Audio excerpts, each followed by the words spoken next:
Si toi aussi tu es en train de te préparer pour ton voyage vers la France, je t'invite à rester jusqu'à la fin de cette vidéo. Je vais te donner des conseils, de bons conseils sur comment bien préparer ton voyage dans les moindres détails. Si tu aimes le contenu de mes vidéos, je t'invite à me soutenir, à liker, à t'abonner et à partager ma vidéo. Ça fait vraiment plaisir et ça donne la force pour créer plus de contenu à l'avenir. Préparez les documents nécessaires à votre voyage et à votre installation ici en France. Quand je parle de documents nécessaires, il y a plusieurs types de documents. Donc je vais structurer cette partie-là en différentes parties. D'abord, nous avons les documents d'identité. J'entends quoi par document d'identité? J'entends par là carte d'identité. La carte d'identité, c'est nécessaire. D'ailleurs, je vous dis, tous les étudiants, c'est-à-dire qui sont majeurs, qui ont plus de 18 ans. Parce que pour avoir la carte d'identité dans nos pays, il faut avoir 18 ans. Normalement, c'est comme ça. Du coup, avant de venir, assurez-vous que ce soit en Côte d'Ivoire, au Sénégal ou les autres pays, je sais pas quoi, assurez-vous au moins que vous avez votre carte d'identité avant de quitter votre pays de naissance. C'est important. Tu quittes ton pays, au moins il faut quitter avec ta carte d'identité. Comme ça, quand tu viens, même si la carte d'identité, quand tu vas arriver ici en France, ça va pas te servir à grand chose. Au moins quand on voit, on sait que tu es citoyen d'un pays. Tu es citoyen légal d'un pays. Que tu es venu pour tes études. Ça se voit que tu es un étranger. Donc, je vous conseille, avant de venir ici en France, ayez vos cartes d'identité. Voilà.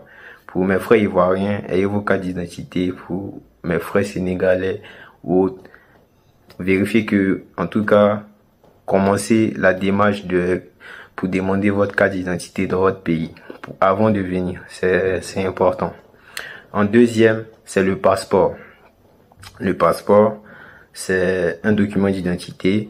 Le passeport incluant le visa. Le visa, il est dans le passeport. Quand vous aurez vos visas là, ils vont mettre ça dans votre passeport. Voilà.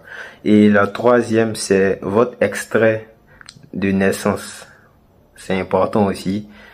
Maintenant, je voulais spécifier un truc. Si votre extrait de naissance, par exemple, tu es au Nigeria, si c'est en anglais, tu viens étudier en France, mon gars. Donc, faut traduire ça en français. Tu viens avec. Il n'y a pas dit de jeter l'original en anglais. Mais tu traduis en français. Tu fais un original en français. Et tu viens avec l'original aussi en anglais. Parce que tu viens dans un pays francophone. Donc, faut que tous tes documents soient conformes. Voilà. Donc, vous venez avec votre extrait de naissance, c'est important. Parce qu'il y a des démarches ici. Vous aurez besoin de votre extrait de naissance. J'ai oublié c'est quelle démarche, mais je vais vous dire dans d'autres vidéos. Donc, n'oubliez pas votre extrait de naissance avant de venir ici en France. Et si c'est en anglais, traduisez ça. Si c'est dans d'autres langues, je sais pas quoi, traduisez ça en français avant de venir. Et enfin, dans la première partie qui est document d'identité, le dernier document que je voulais vous dire de ne pas oublier avant de venir, c'est quoi? C'est le permis de conduire. Bien sûr, le permis de conduire, les gars, ici en France, moi je vais pas vous mentir, le permis, pour faire le permis, c'est cher déjà et puis c'est difficile.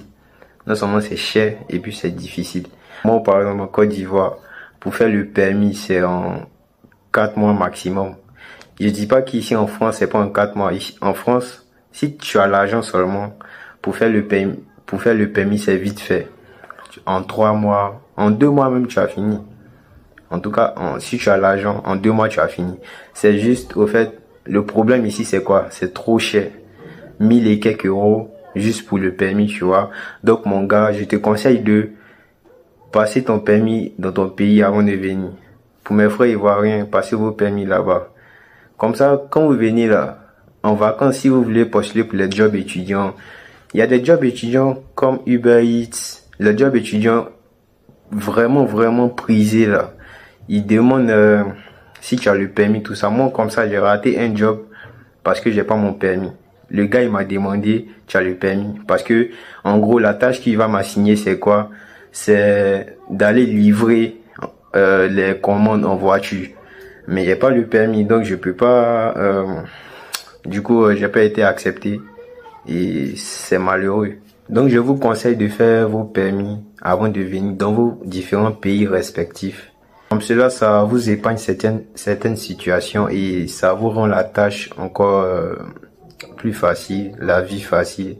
Et même pour ceux qui, voilà, tu t'en vas à la fac, si tu es loin de la fac comme ça, tu peux prendre ta voiture tranquille.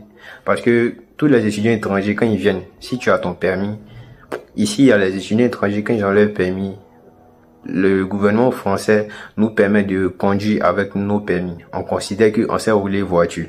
Tu vois, eux, ils considèrent, la France considère nos permis de nos pays là. Ils considèrent ça. Donc, les gars, venez avec votre permis. En tant qu'étudiant, vous pouvez conduire. Et je crois, après quelques années, vous pourrez changer ça en permis français. Donc, je vous conseille vraiment de venir avec vos permis.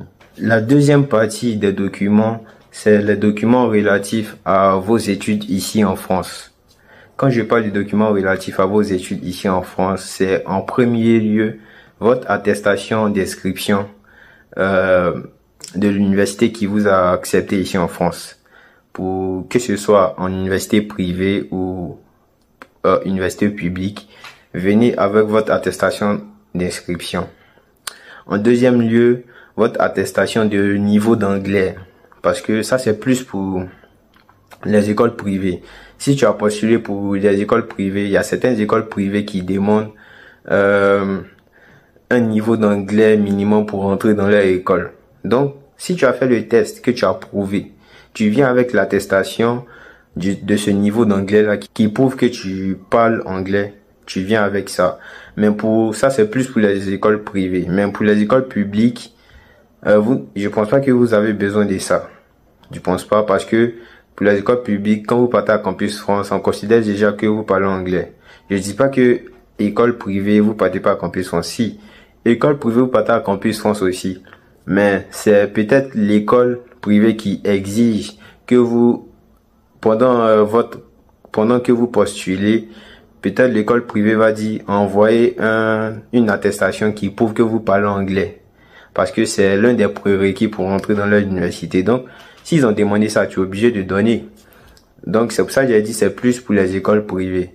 Donc, ceux qui ont postulé pour les écoles privées et que vous êtes dans cette condition, n'oubliez pas votre attestation de langue. Enfin, le dernier document relatif à vos études ici en France, c'est tous les bulletins que vous avez eu dans les années antérieures. Pour toi qui a postulé en L1, tu as eu ton bac, n'oublie pas tous tes bulletins là. Faut pas dire non que je m'en vais faire une nouvelle vie, je m'en vais commencer un nouveau cursus là-bas, donc mes bulletins ça sert à rien, je vais laisser. Non, tu viens avec tous tes bulletins de seconde jusqu'à terminale, ton bac. Et si c'est, encore une fois je répète, si c'est en anglais, traduisez en français. Vous venez étudier ici, c'est en français, vous venez étudier. À part si l'école exige que les documents soient en anglais. Sinon, si les documents sont en anglais, traduisez en français. Pour la plupart des pays, ça va, c'est la langue française en parle, donc on n'a pas besoin de traduire les documents. Mais je parle pour les pays spécifiques comme Nigeria, tout ça. Donc, n'oubliez pas, même si tu es en master, tu viens pour tes études, ne laisse pas tous tes bulletins de L1, L2, tout ça. Prenez tous vos bulletins pour venir, les gars. Prenez tous vos bulletins antérieurs, vos diplômes, tout ça, prenez. C'est important. En troisième partie, nous avons les documents relatifs à votre voyage. C'est quoi? Votre billet d'avion, bien sûr. Et en plus du billet d'avion, vérifiez bien l'itinéraire de l'aéroport à votre domicile où vous allez être hébergé ici en France. Si vous venez que vous êtes seul, vous avez loué, je sais pas, un coin, un local pour être hébergé. N'oubliez pas de bien écrire l'adresse du lieu d'hébergement là. Voilà. Comme ça, vous gardez ça bien et quand vous arrivez en France, si vous prenez un taxi, vous lui dites je m'en vais à telle adresse ou soit si la personne vient vous chercher, là c'est encore mieux. Mais pour ceux qui n'ont aucune personne qui vont les chercher à destination, écrivez bien l'adresse de votre domicile en France. Comme ça, ça vous évite des problèmes et tout. Donc, en dernière position, nous avons les documents relatifs à votre installation ici en France. Votre installation, c'est-à-dire l'hébergement et tout. Donc, le premier document, c'est quoi? La réservation de votre logement. La réservation de votre logement, vous prenez et vous venez avec. Si aussi vous avez réservé un hôtel pour le premier jour que vous arrivez ici en France, envoyez aussi la réservation de l'hôtel. En deuxième, vous prenez les documents demandés pour entrer dans le logement. Si par exemple, c'est une résidence, que le propriétaire de la résidence, il a demandé d'apporter certains documents pour pouvoir entrer dans cette résidence-là ou dans la maison que vous avez louée. Préparez tous ces documents-là. Tous les documents comme contrat de bail, tout ça. Préparez, gardez ça bien et venez avec ça ici en France.